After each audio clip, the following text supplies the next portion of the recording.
Jas merah, jangan sekali-kali meninggalkan sejarah. Itulah istilah yang terkenal bagi bangsa Indonesia agar terus mengingat peristiwa-peristiwa yang sudah terjadi di negeri ini. Lantas, apa saja peristiwa sejarah yang tidak boleh kita tinggalkan? Mari kembali mengingat sejarah Indonesia bersama kami, Irfan Ferdia, Natasha Shindi, Fajar Laksmita, dan Gita Hasim.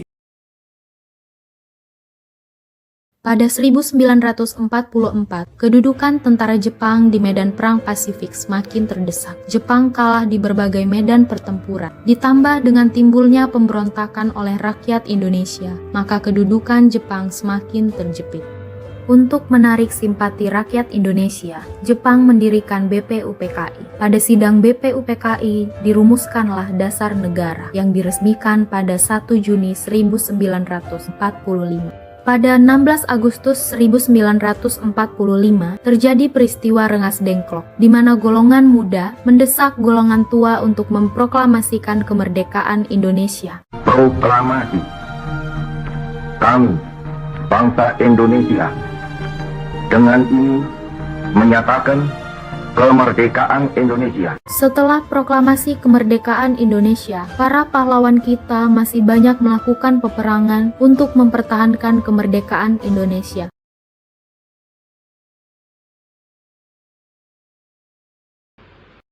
Dalam sejarah Indonesia, gerakan 13 September 1945, pasukan Cakabirawa membunuh jenderal dan perwira tinggi militer Angkatan Darat, yaitu Letjen Ahmad Yani, Maijen R. Suprapto, Maijen M.T. Haryono, Maijen S. Parman, Brigjen D.I. Panjaitan, dan Brigjen Sutoyo.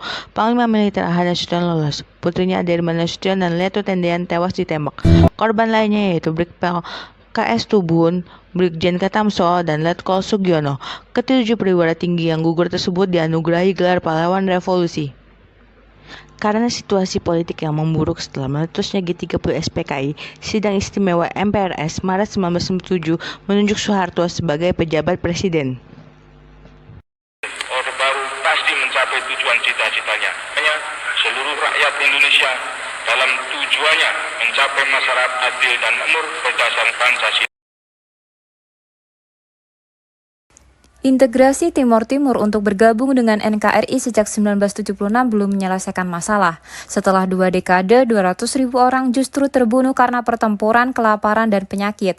Hasil referendum masa pemerintahan Habibie yang diumumkan di New York dan Dili menyatakan 78,5% penduduk Timor Timur ingin merdeka. Pada 2002, Timor Timur lepas dari NKRI dan diakui internasional sebagai negara Timor Leste.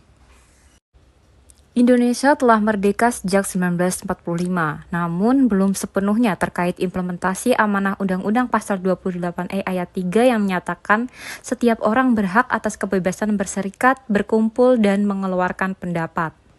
Pada era pemerintahan Soeharto, demokrasi berada di titik terendah. Pemerintahan didominasi kalangan militer, perekonomian terpuruk, KKN makin marak. Oleh karena adanya desakan badan legislatif dan seluruh rakyat Indonesia, Presiden Soeharto resmi mundur pada 1998. Walau sudah merdeka, pada masa reformasi, terdapat kelompok-kelompok yang menginginkan kemerdekaannya sendiri dan mengganggu kedamaian bangsa Indonesia. Tahun 2002, tepatnya pada 12 Oktober, terjadi peledakan bom di Bali. Akibat kejadian ini, sebanyak 202 orang tewas. Peristiwa ini disebut sebagai gerbang awal melawan terorisme. Pada tanggal 15 Agustus 2005, terjadi penandatanganan perdamaian antara pemerintah Indonesia dan Gerakan Aceh Merdeka atau yang biasa disebut GAM. Perjanjian ini dikenal sebagai Kesepakatan Helsinki. Hingga detik ini, gerakan separatisme masih menjadi masalah bagi Indonesia. Pemilu 2019 barangkali menjadi pemilu yang paling menjengkelkan sampai saat ini. Bagaimana tidak, seolah bangsa Indonesia terpecah menjadi 2 kubu yang saling serang dan benci di media sosial. Ada banyak konten hoax tentang pemilu yang memecah belah persatuan dan kesatuan bangsa. Bahkan mungkin ketegangan itu masih kita rasakan sampai sekarang. Pelajaran penting dari peristiwa sejarah yang terjadi di Indonesia adalah perjuangan bukan hanya melawan penjajah pada masa kolonialisme, melainkan sampai saat ini juga. Jangan sampai kemerdekaan yang sudah diperjuangkan oleh pahlawan menjadi sia-sia hanya karena kepentingan ego pribadi maupun golongan untuk membenci dan menindas sesama anak bangsa sendiri.